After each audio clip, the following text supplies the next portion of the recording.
Bismillahirrahmanirrahim. Assalamualaikum teman-teman, apa kabar semua? Semoga teman-teman dalam keadaan sehat walafiat serta dalam lindungan Allah Subhanahu wa taala ya. Amin. Teman-teman kelas 4. Seperti biasa, sebelum memulai sentra kita berdoa dulu ya. Bismillahirrahmanirrahim. Rabbi zidni ilma warzuqni fahma birahmatika ya arhamar rahimin. Amin. Oke teman-teman, di sentra sains pekan ini, di pekan ke-11, ini adalah pekan terakhir untuk tema energi ya. Di pekan kali ini Ibu akan membahas topiknya tentang macam-macam energi dan bentuk perubahan dari energi itu sendiri ya. Jadi ini adalah materi terakhir, topik terakhir teman-teman sebelum evaluasi ujian akhir sekolah ya, atau UAS ya. Siapa yang masih ingat energi yang paling besar yang ada di tata surya kita, di bumi kita, itu energi apa? Ayo, siapa yang tahu?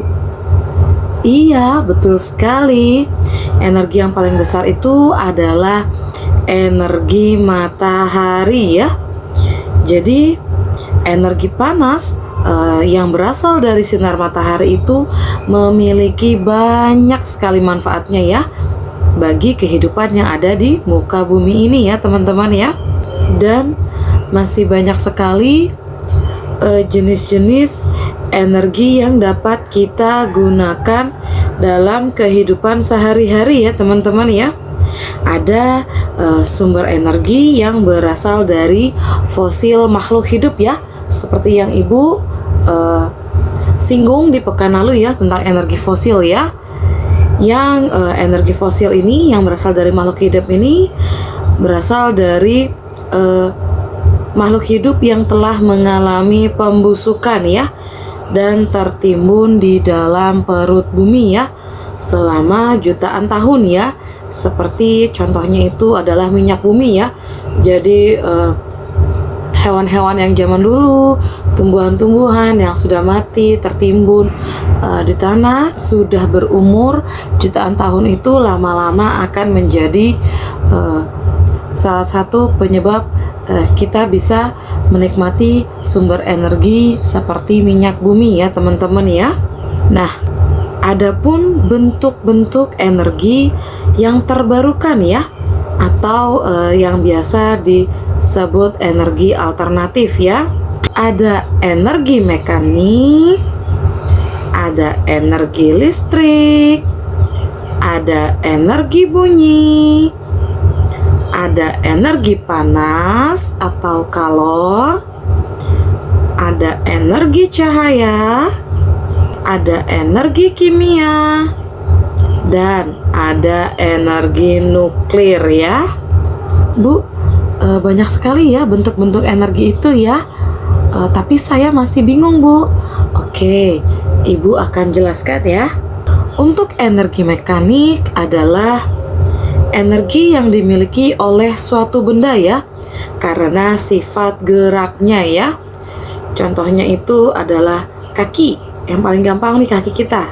Kaki kita kan dipakai beraktivitas ya, bergerak.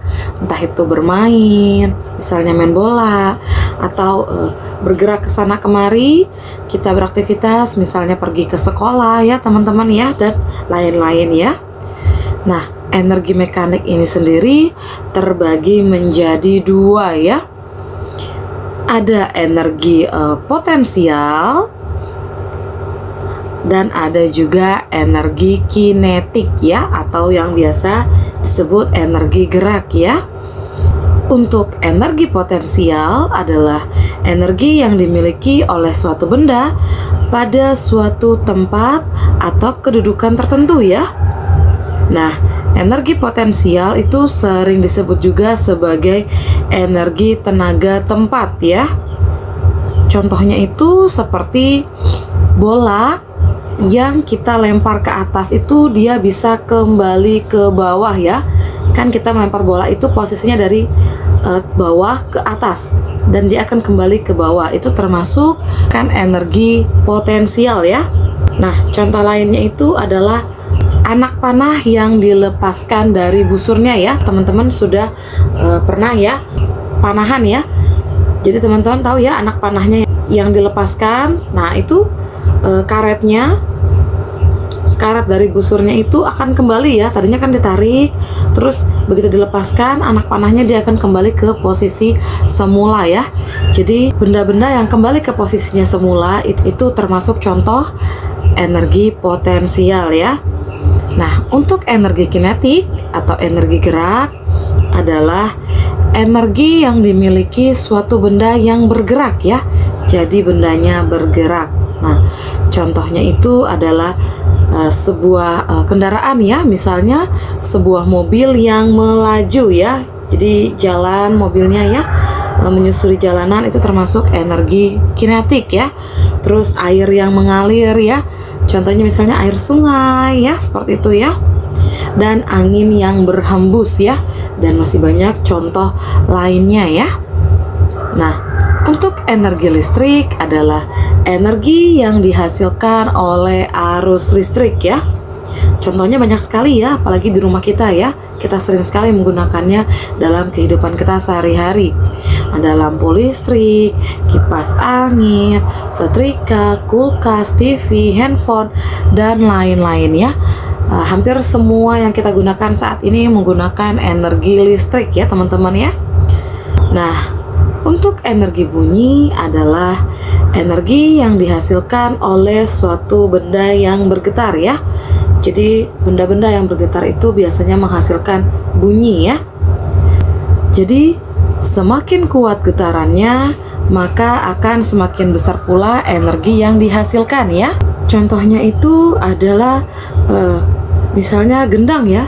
Gendang itu kan dia dipukul ya. Untuk mendengarkan hasil suara gendang itu dengan cara dipukul ya. Jadi kekuatan suara gendang itu tergantung dari kekuatan memukul gendangnya ya. Nah, ada juga alat musik lainnya ya, atau suara manusia ya, bisa dipegang ya. Leher kita pada saat mengeluarkan suara itu ada getaran ya. Terus juga ada suara halilintar ya. Mungkin teman-teman ada yang punya pengalaman mendengarkan suara halilintar itu keras sekali sampai bergetar rumah kita ya. Nah, itu contohnya ya teman-teman ya. Nah, energi berikutnya adalah energi panas ya, atau biasa disebut kalor ya. Untuk energi panas atau kalor adalah energi yang mengakibatkan perubahan suhu ya, maupun wujud dari suatu zat tertentu ya. Nah, biasanya energi ini didapatkan dari api atau panas bumi ya.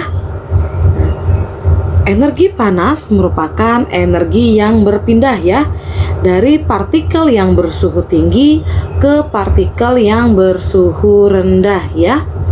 Nah, yang dimaksud berpindah partikel ini contohnya itu adalah kita ketika memanaskan air dengan api ya. Jadi kalau teman-teman misalnya mau masak air panas gitu ya, untuk bikin teh misalnya. Nah, waktu nyalakan api, naruh pancinya yang isinya air tuh kan pertamanya pancinya dingin ya, terus lama-lama panas, lama-lama airnya mendidih ya. Artinya ada partikel yang berpindah ya, menyebabkan terjadinya perubahan suhu ya. Nah, energi berikutnya adalah energi cahaya ya. Nah, energi cahaya adalah energi yang diperoleh dari benda-benda yang mampu memancarkan cahaya ya. Jadi benda-benda yang bisa mengeluarkan cahaya ya. Contohnya itu adalah cahaya lampu, lilin yang ketika dinyalakan ya teman-teman ya, sudah ada apinya ya. Senter ya, senternya juga sudah dinyalakan ya. Nah, semakin jauh kita dari sumber cahaya, maka akan semakin sedikit pengaruh cahaya tersebut terhadap penglihatan kita ya. Makanya kita bisa melihat jelas itu kalau cahayanya memang dekat dengan kita, tapi bukan berarti sampai silau ya. Jadi cahayanya cukup, nah kita akan bisa melihat jelas. Tapi kalau jauh, dia akan terlihat remang-remang ya penglihatan kita ya. Dan kalau terlalu jauh, lama-lama gelap, atau bahkan kalau tidak ada cahaya, kita tidak bisa melihat apapun ya. Nah, energi berikutnya adalah energi kimia ya. Nah, energi kimia adalah energi yang dihasilkan karena adanya reaksi kimia yang terjadi ya. Contohnya itu yang paling gampang adalah makanan yang masuk ke dalam tubuh kita ya, akan mengalami reaksi kimia ya, agar dapat dimanfaatkan oleh tubuh ya. Terus ada juga baterai ya, baterai yang digunakan untuk macam-macam, misalnya handphone, laptop, atau remote, atau mainan kalian ya. Terus ada juga aki kendaraan ya. Nah, energi berikutnya adalah energi nuklir ya. Energi nuklir adalah energi yang dihasilkan dari reaksi inti oleh bahan radioaktif ya. Energi ini dihasilkan oleh inti atom yang membelah ya, atau dua inti atom yang menyatu ya. Contohnya itu adalah bom nuklir dan PLTN ya, atau pembangkit listrik tenaga nuklir ya. Kita juga sudah ada bahas ya di pekan lalu ya. Dan masih banyak bentuk-bentuk energi lainnya ya yang tidak Ibu sebutkan ya. Nah, adapun contoh perubahan energi ya. Contohnya itu yang pertama adalah perubahan energi kimia menjadi energi gerak ya. Contohnya itu adalah makanan ya yang tadi Ibu sebutkan ya, makanan yang diserap oleh tubuh dan digunakan untuk beraktivitas ya. Ada juga misalnya bahan bakar seperti bensin, Pertalite, Pertamax, atau solar ya, yang dapat membuat kendaraan bergerak ya. Yang berikutnya yaitu energi kimia menjadi cahaya ya. Contohnya itu adalah lilin yang dibakar ya, dan baterai yang dipasang untuk menyalakan senter ya. Dan masih banyak contoh lainnya ya teman-teman ya. Nah, yang berikutnya adalah perubahan energi listrik menjadi energi panas ya. Contohnya setrika, kompor listrik, dispenser, misalnya kita menyalakan bagian air panasnya ya. Terus solder, rice cooker, pemanas air, pencatok rambut, dan oven listrik ya. Dan masih banyak contoh lainnya ya. Ini semua begitu sudah kita colok, kita nyalakan, akan berubah menjadi energi panas ya pada saat kita gunakan ya teman-teman ya. Nah, berikutnya adalah perubahan energi listrik menjadi energi bunyi ya. Contohnya misalnya bel rumah, klakson kendaraan, TV, radio, dan alat musik listrik ya. Jadi setelah dinyalakan dengan listrik, kita on kan, nah itu menghasilkan suara-suara ya. Berikutnya adalah perubahan energi listrik menjadi energi gerak ya. Contohnya itu kipas angin, mixer, bor listrik, blender, dan mesin cuci ya. Semuanya begitu sudah dinyalakan dari listrik, itu akan berputar ya teman-teman ya. Nah, berikutnya adalah perubahan energi listrik menjadi energi cahaya ya. Contohnya itu lampu neon, TV, dan lain-lain ya. Berikutnya adalah perubahan energi listrik menjadi energi kimia ya. Contohnya itu charger HP ya, kita ngecharge HP ya. Perubahan energi mekanik atau energi gerak menjadi energi panas ya.